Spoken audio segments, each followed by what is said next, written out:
He is not controlled by time, space, or matter. He is right now in tomorrow. And Genesis 1 has an amazing trinity of trinities. In the beginning, that's time, which has 3 dimensions, by the way, past, present, future. God created the heaven, that's space, which has 3 dimensions, length, width, height. And the earth, matter, has 3 dimensions, solid, liquid, gas. A trinity of trinities just in 10 words. He says he did it. Okay, all I can do is believe that. Now, in Revelation 10, it says, someday there shall be time no longer. At the end, it's over. There's no more time. And we got some beautiful songs. Amy, your husband, plays the guitar and violin, or not violin, banjo, and plays, we sing all these great songs in church. When we've been there 10,000 years. Well, that's a wonderful song, and I love it. But it's not true. We're not going to be there 10,000 years. We're going to be there. Time, space, matter must be created simultaneously. God says he did it. So the question, what did God do before the creation, is an invalid question. He is outside of time, space, matter. Totally outside of it. Nearly 200 times in the Bible, God says, I am. He is present. See, right now, it is not 2005, soon to be 2006, in a couple days, in heaven. There is no time there. No time at all. He is outside of time, space, matter. Jesus said, I am. He's claiming to be God. I am. I am. Well, it's all through the Bible. Before Abraham was, I am. They were going to stone him when he said that one, because they knew he was claiming to be God. I am the door. I am the vine. I am the light of the world. I am the good shepherd. Over and over, they knew he's claiming to be God. And they didn't like him for it. Well, you know why he claimed to be God? Because he was. Next question. Who wrote the book of Genesis anyway? Here we got a Bible claiming to be written by God, and we say, well, we know men wrote the Bible. Come on. God didn't write the Bible. And who wrote Genesis? Well, this is really a fascinating question. Who wrote that book of Genesis? The skeptics for years, like Dr. Pruitt, Eric, you want to meet I've debated him 4 times now at University of West Florida. He's a Genesis scholar. He believes that 4 different authors wrote Genesis. This is what the Germans, higher critics, started teaching about 160 years ago. They said, well, if you read through Genesis, there are 4 different authors. But you can tell by the style of writing. And they call it JEPD for Yahwist, Elohist, Priestly, and Deuterist. And they're actually partially correct. There are different styles of writing in Genesis. If you look at Genesis chapter 1, God created the heaven and the earth. God said, God saw, God divided, God said, God called. 31 times it uses the word God. When you go to chapter 2, starting with verse 4, there's a change. It says, Lord God, Lord God, Lord God, Lord God, all through chapter 2. It's using a different name for God, a totally different style of writing. People that study Hebrew say, wow, it's a new person's writing this. Correct.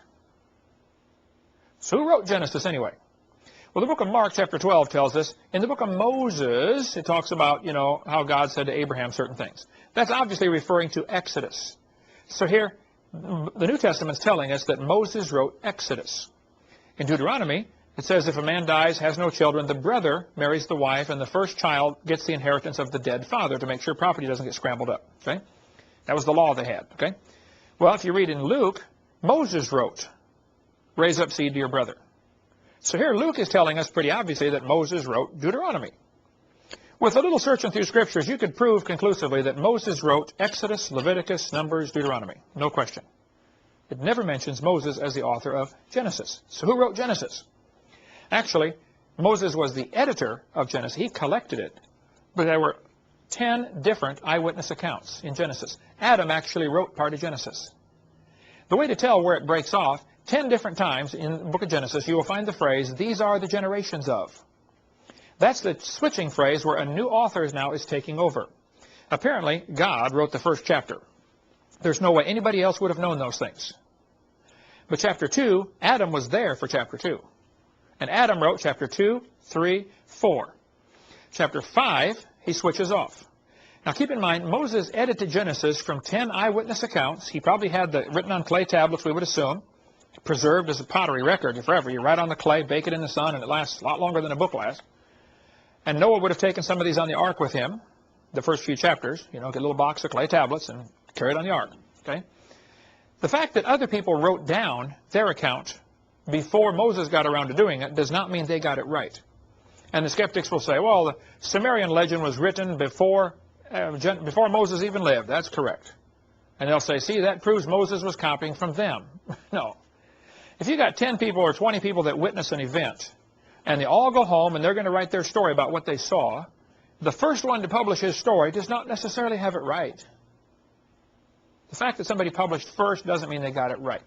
Genesis 5 says this, the generations of Adam. Adam right there is signing off. Probably, again, clay tablets makes a permanent record, lasts for millennia. Chapter 6 is these are the generations of Noah. Noah is signing off right there. He wrote actually chapter 5 and part of chapter 6.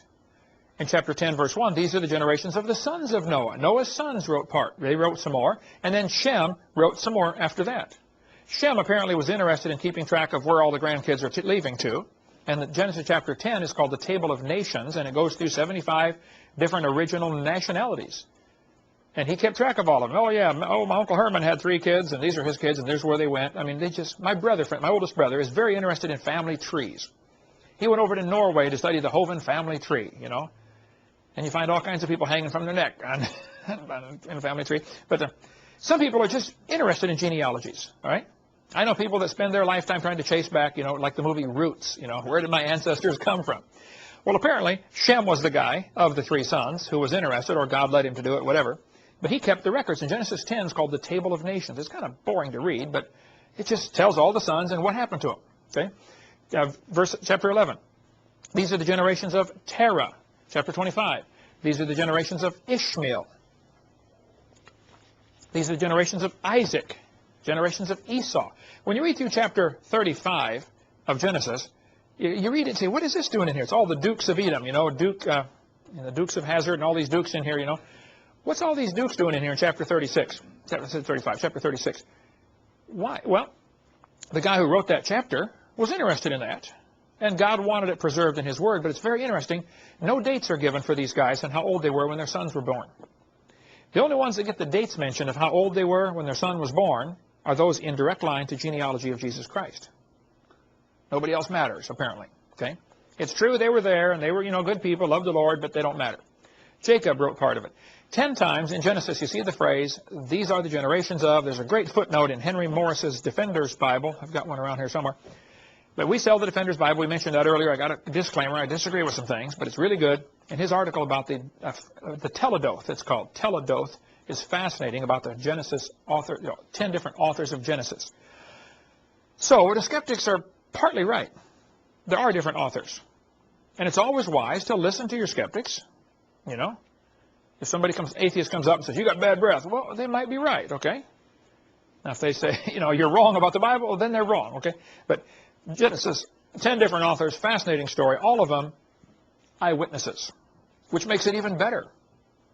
Of course, God could have written it yesterday and gotten it right, okay? He could inspire somebody tomorrow to write it and get it perfectly correct. Not a problem. He can preserve his word. But the fact that it was done through 10 different eyewitnesses, to me, kind of adds even more credibility about this. A question I get, again, just about every week is, how did they have days before the sun?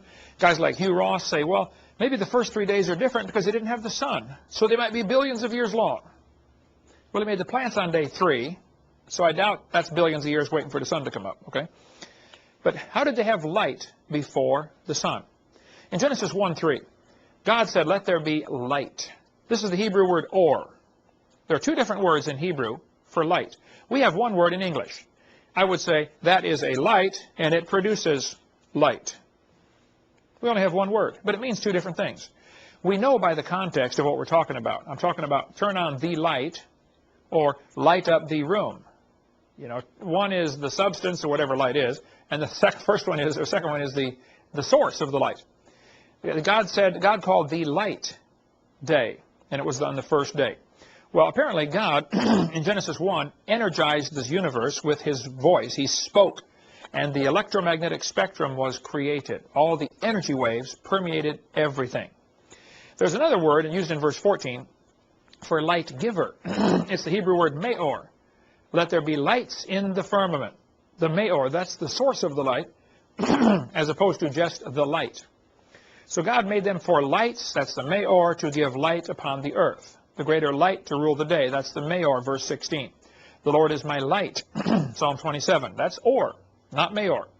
Okay, he is the light, not just the source of the light. He is the light itself, okay? In the New Testament, they use the Greek word phos, like we would the word phosphorus or phosphorescent. God is light.